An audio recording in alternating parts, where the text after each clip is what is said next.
నైరుతి బంగాళాఖాతంలో ఉపరితల ఆవర్తనం కొనసాగుతోంది. నైరుతి రుతుపవనాలు ఇవాళ రాష్ట్రం నుంచి వెనక్కి వెళ్లిపోయే అవకాశం ఉంది.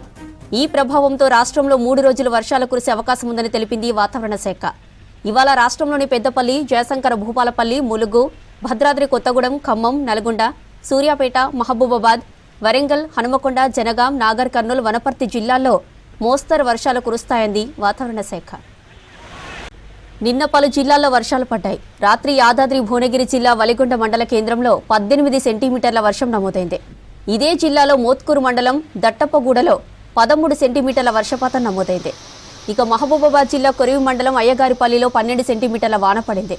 యాదాద్రి భువనగిరి జిల్లా ఆత్మకూరులో 11, సూర్యాపేట జిల్లా చివ్వెలం మండలం చందుపట్లలో 11, మహబూబాబాద్లో 10 సెంటీమీటర్ల రెయిన్ఫాల్ రికార్డైంది. ఇక మరోవైపు ఉదయం నుంచి జిల్లాల్లో వర్షాలు కురుస్తున్నాయి. వరంగల్, హనుమకొండతో పాటు హైదరాబాద్లోని కొన్ని ప్రాంతాల్లో వర్షం పడుతుంది. సిటీలో వాతావరణం ఉదయం నుంచే కూల్గా మారింది.